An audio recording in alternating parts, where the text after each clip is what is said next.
नमस्कार दोस्तों, साथियों, सीखने वालों और कक्षा 10 के प्रिय विद्यार्थियों। पाठ 4 लेकर आए हैं प्रबुद्धो ग्रामीण हिंदी से संस्कृत खंड। कठिन शब्दों को समझ लिया जाता है। यहाँ पर हम एक दा से लेकर दास्याम तक की व्याख्या करेंगे, का अनुवाद करेंगे। कठिन शब्द समझ लेते हैं।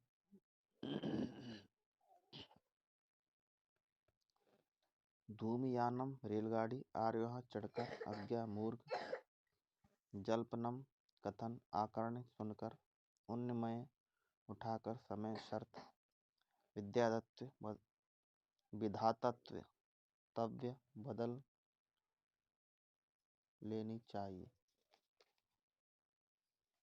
अल्पज्ञ कम जानने वाले, बहुज्ञ बहुत जानने वाले, विज्ञा समझकर, कर्तव्य लगानी चाहिए। प्रहेलिका यानी कि पहली। शब्दार्थ समझ लिए हमने। संदर्भ समझते हैं। प्रस्तुत संस्कृत पंक्तियां हमारी पाठ्य पुस्तक हिंदी के प्रबुद्धो ग्रामीण नामक पाठ से ली गई हैं। अनुवाद समझते हैं। एक बार बहुत से मनुष्य रेलगाड़ी पर चढ़कर नगर यानी शहर की ओर जा रहे थे। उनमें कुछ ग्रामीण और कुछ शहरी थे। उनके मौन यानी चुप रहने पर एक शहरी ने ग्रामीणों का उपहास यानी हंसी करते हुए कहा, ग्रामीण यानी गांव वाले आज भी पहले की तरह अशिक्षित और मूर्ख हैं। ना उनका विकास हुआ है और ना ही हो सकता है। उसके इस प्रकार के कथन, ऐसी बात को सुनकर कोई चतुर ग्रामीण बोला, हे शिष्ट शहरी, हे सज्जन शहरी, आप ही कुछ कहें, क्योंकि आप ही शिक्षित और बहुत जानकार हैं। यह सुनकर उस शहरी ने घमंड के साथ गर्दन को ऊंचा उठाकर कहा, कहूँगा, किंतु पहले शर्त कर लेनी चाहिए। उसकी इस बात को सुनकर उस चतुर ग्रामीण ने कहा, अरे हम अशिक्षित हैं और आप शिक्षित हैं। हम कम जानते हैं और आप ज़्यादा जानते हैं। ऐसा समझकर हमारे साथ शर्त लगानी चाहिए।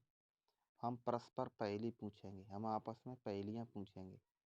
यदि आप उत्तर देने में समर्थ न होंगे तो आप 10 रुपये देंगे। यदि हम उत्तर देने में समर्थ न होंगे तो हम आपको 10 रुपये के आधे अर्थात 5 रुपये देंगे।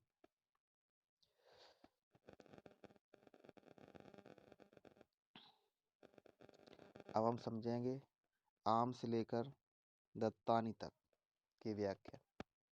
आम, हाँ, अपद है बिना पैरों का, साक्षर है अक्षरयुक्त, अमुक है बिना मुख वाला, स्फुट वक्ता स्पष्ट बोलने वाला। व्याख्या समझते हैं। आम से लेकर दत्तानी तक।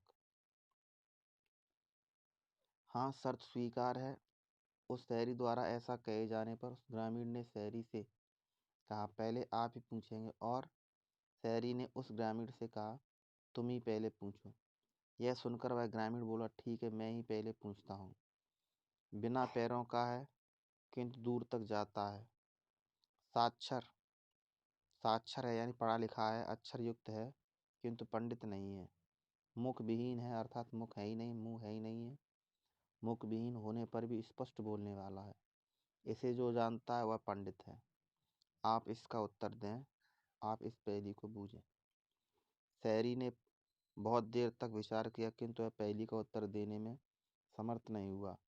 अतः ग्रामीण से बोला, मैं इस पहेली का उत्तर नहीं जानता हूँ। यह सुनकर ग्रामीण ने कहा, यदि आप उत्तर नहीं जानते हैं तो 10 रुपये दें। अतः खिन्न मुख वाले शहरी ने शर्त के अनुसार 10 रुपये दिए। अब हम व्याख्या समझेंगे। पुनः से लेकर भवंती तक। लास्ट पैरा है। कठिन शब्द हैं। विचार करके, सोच समझकर, लज्जमान लज्जित होता हुआ, ब्याह से हंसकर, सम्यक सही सही, याति जाता है, वेसन हंसता हुआ, अवतीर उतरकर,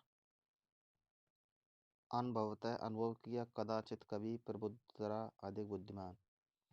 व्याख्या। फिर ग्रामीण बोला, अब आप पहले पूछें। दंड देने से दुखी शहरी बहुत समय तक विचार करके भी किसी पहेली को याद न कर सका।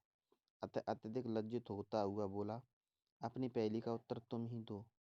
तब उस ग्रामीण ने हंसकर अपनी पहेली का सही सही उत्तर दिया, पत्र।